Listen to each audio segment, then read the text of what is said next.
What's up, what's up, what's up? It's your boy Diamond. We're back with another video. Today we're watching JxmyHighroller. Joel Embiid caught cheating. Who the fuck? Let me find out he out here cheating. Oh, little old snitch ass nigga, old country ass nigga, man. Old country bunking that old. Nah, I'm playing.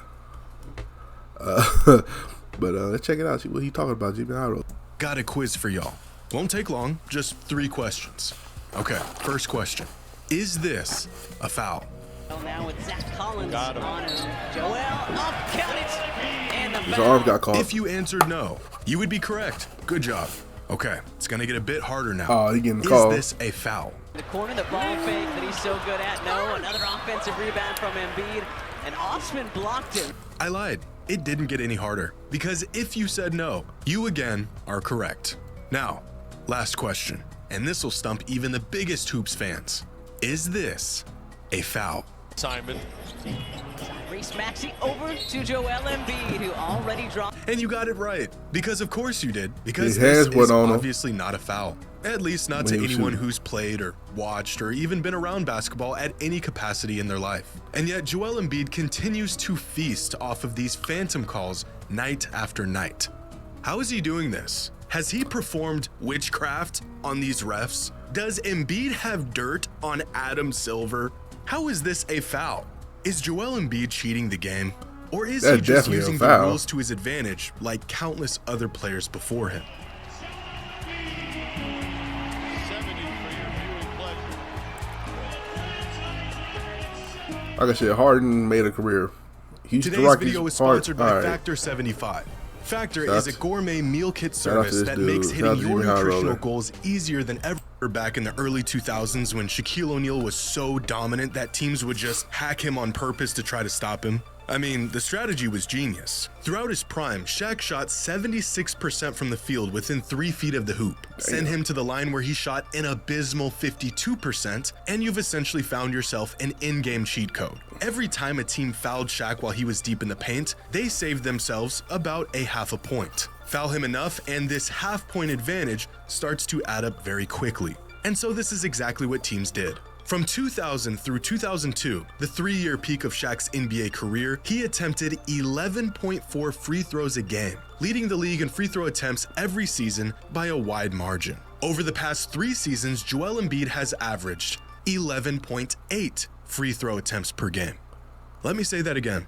Shaquille O'Neal lived in the paint and was getting sent to the line on purpose so much that the act of fouling him literally has its own name, and Joel Embiid somehow shoots more free throws than he did. That's crazy. Ladies and gentlemen, this shouldn't be possible, and yet it is. Throughout the last 45 years of modern NBA history, Embiid has more career free throw attempts per game than any other player, with now over 10 free throw attempts per game. The first player to climb over double digits since Wilt Chamberlain did it in the 60s. I swear, James Harden spent half a decade as the best scorer in the league and was almost disregarded throughout those 4 years because of his foul baiting and rule bending. And even he is all the way down here. But Embiid's knack for drawing fouls goes even further, because here are the most frequent free throw shooters in NBA history based on free throw attempts per 36 minutes. Damn, Here's I felt like LeBron, Harden. here's Jordan, here's James The way niggas was talking about Harden, I thought he was like way above that. But okay. Harden, and way up here is Shaquille O'Neal. And here's Joel Embiid. This is outrageous. The foul merchant label Embiid has earned himself over the last few years, as harsh as it is, may just be the reality of his game. This season, Embiid has been on a tear, averaging the 2nd most points per game in a season in modern NBA history, and being well on his way to winning back-to-back MVPs. It's been a historic season for the big man so far. His team is winning, he's putting up big numbers and historic performances. We should be celebrating Embiid right now, but we're not. The NBA community has collectively turned its back on Joel and rebuked his achievements this season because the man is cheating. Well, not really, but kind of. He isn't breaking any rules or anything. He's just breaking the sort of unwritten code laid in place for NBA players around the league. The antics, the gimmicks, the way he's drawing fouls and flopping all over the court has become so egregious that even 36 points a night has not spared him from criticism. Last week, Embiid had a monster performance against the Spurs, where he dropped 70 points and 18 rebounds on 68% true shooting. According to the NBA's game score metric, Embiid's game ranks as the fourth best single-game performance in modern NBA history. But instead of cheers and amazement, fans were left unimpressed, even repulsed by the clinic Embiid put on. All of this criticism stemming from one major issue people have with Embiid's game right now. Free throws, and more free throws. How is he going to get 70 points? Is mind-boggling. But if 30% of those points come from the line, and how you got to the line was suspect in the first place, does this performance still have any merit? Yeah. Or is it just one big display of how a player has mastered the loopholes and gimmicks of the game we love? Take a lot of free throws for 80? It's probably a little bit of both. We know teams foul Giannis a lot to slow him down. We know Kobe Bryant was a master at baiting players into fouls. And we just discussed how Shaq got to the line so much because teams wanted him there. Embiid, on the other hand, is probably closer to a prime James Harden in this sense than he is to a traditional dominant big. For years, NBA fans couldn't stand the way James Harden played the game. His point totals were seen as just a symptom of the way he would bend the rules to his favor and manipulate the games to boost his numbers. And he might have actually been able to beat these allegations if his antics actually worked in the playoffs. But they never quite did. Embiid, at least at this moment, is cut from the same cloth. Crazy numbers, historic nights, while stacking up scoring titles off of seemingly pure tricks and schemes. At least this is the general perception right now. But is this the reality of Embiid's game? Or are we just a bit too skeptical of his dominance? Here's a game where Shaquille O'Neal scored his career-high 61 points during the 1999-2000 NBA season. By this point, the Hack-a-Shaq was in full effect. Teams were fouling the man just to stop him from scoring a post. But look at some of these foul calls throughout this game. This doesn't appear to be a foul, and yet it was called as one. This was also called a foul, and so was this. Here's a shooting foul where the defense hardly even made contact, and here's another one that really didn't need to be called. Throughout this game, Shaq got to the line 12 times. These phantom calls made up 6 of those trips and 8 extra points on the board for the big man. Here's a game from Michael Jordan's 1989-1990 season, the game where he scored a career-high 69 points. And by this point, he was the NBA's premier superstar. And so he got superstar calls, like this one, and this one, and this one too. In fact, during this away game, Cavaliers fans were losing it over the disparity in calls and favoritism the refs were showing Michael. Into the 7-footer Purdue. Cleveland wanted to get a foul against Jordan. It didn't come. Purdue with another rebound. That's crazy. That's crazy. Now watch Michael get to the line here. They're going to really get mad.